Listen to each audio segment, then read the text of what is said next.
Great. Yeah.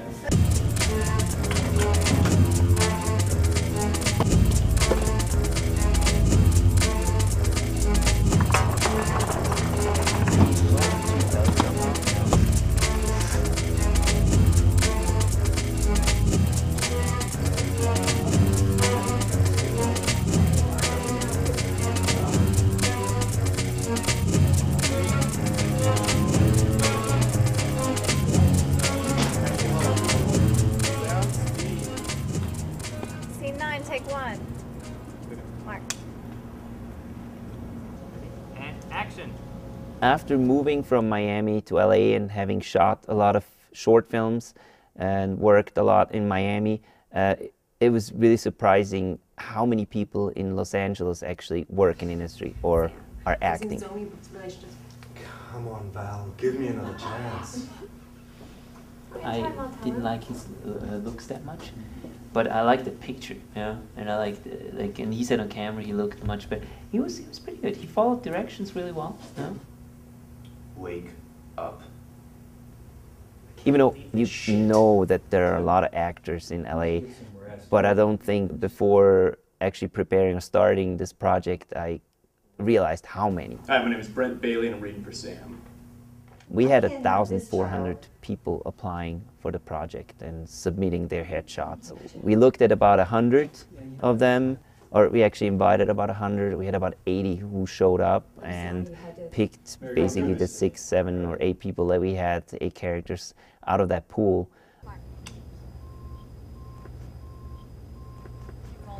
This is actually also the first time for me to work with a professional film crew. Before we always had film school crews or friends helping out, and so it was quite different. Especially speed is something I had to get used to. With the crews before, we were just moving faster because we didn't have as much equipment, and the whole thing wasn't as professional, of course. But I had Craig Keith on the set, my fantastic director of photography, who brought a lot of experience to the set and helped me to adjust quickly. I still had to face a few challenges since I planned way too many shots. So I started combining, cutting down shots and just basically cutting back to the necessary. It's just the cafe is less crowded, tying or establishing. Oh, we can't do it, we have to cut it. Initially I was a little worried because I did cut a lot of shots and I was worried that I was not going to be able to tell the story the way I saw it. But then I saw the picture and I was just simply blown away. And I realized that the difference between a big Hollywood picture and this short film has just gotten really, really small. Once I saw the result, I wasn't even thinking about those shots anymore that I cut. I don't want him to freak out. Freak out? You don't understand. He can get really jealous sometimes. Well, then he has every reason to be. All daylight exterior we just shot in one day, and we just had to do everything in one day because you can't split a night, you lose too much time. To the director, yeah. So we just decided to shoot this one day. So in the end, you run out of light. What do? You know, thank God they had a solution. They had lights there, and we cheated. We cheated the night. We cheated the day, basically, and which was just so amazing to me that in the end you really barely see the difference after you color correct everything. It's just barely visible. You know that a lot of shots were actually done at night. You know. I'm sorry for the last comment. Something that like totally Down? Starts out. No, let me not.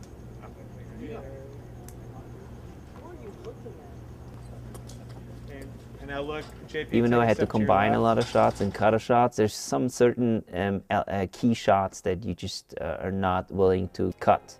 And everyone was against it. This one 360-degree shot done with a Steadicam circling around the actors, and everyone was like, and you gotta cut that shot.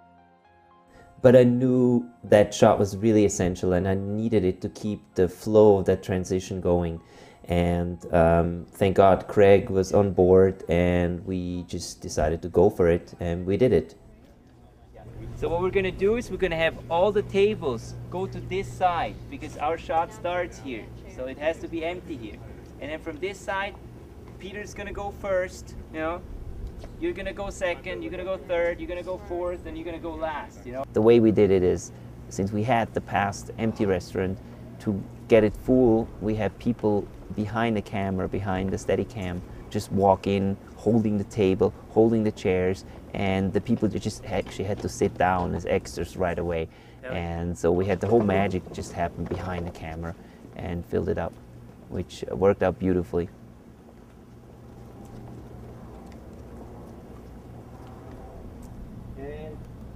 The hardest part, or one of the hardest parts, is shooting in a small place. And we had a lot of small locations, which was tough because you're still the same crew, you're still 20, 25 people, and everyone has to kind of cram into a small location.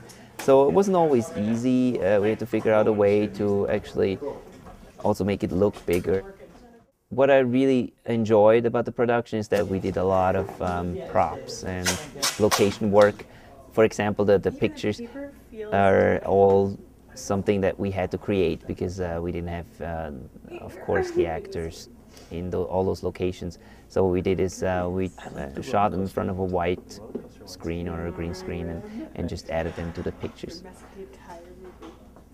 In a short film, it's always hard to set up the world in such a short amount of time. You only get like 15 to 20 minutes, and especially for a drama, you have to set up the world, and people should be in the world right away and understand what's going on. So I decided to use the pictures to just kind of show their relationship and that they really love each other. Do you like the pictures? They're amazing. They look so good. Harry and I were both saying, we're like, we totally want a copy of one of the ones over there. Yeah, for sure. We decided for an apartment building complex to shoot Sam's apartment, and to make it more interesting, we decided we paint the walls because there's nothing worse than white walls unless you really want to achieve that effect. So we painted the whole apartment green, and about 3 days before we started shooting, the landlord decided to drop us, and she was too afraid to let us shoot there. So in the end we decided to just not go with that location. Even though we painted it, we started painting our own house during nights. I was shooting, and during the day I was working with Peter Bean, the executive producer, and his girlfriend, and a lot of other people to just get the apartment painted. Actually, him and friends were working at night when I was directing. They were painting the apartment just the night before, actually, to have it ready for the next day. Yeah, it's good. You know, first day was a lot. You know, we just had to get used to each other too. You know, do a lot of stuff. It was a lot of actually 6.5 pages, I think. So a lot of setups, exterior restaurant. So that took a while. But we got everything in the end. And then yesterday, it was rough because we're switching tonight, so everyone was kind of tired in the morning. I think also the cast. So. It'll be good. You know, today everyone is more used to the whole night shoot. We all didn't get too much sleep, which I was actually used to, since it was a small production. We had to do a lot of other things than just directing. Mostly after the night shoot, you get a quick nap and then you get ready for the next night. And that meant preparing the house, sometimes even washing windows. Hey, man, you missed the spot. You missed the spot. You were the one who was supposed to do it. Man, these directors, they don't know how to wash windows anymore. Yeah.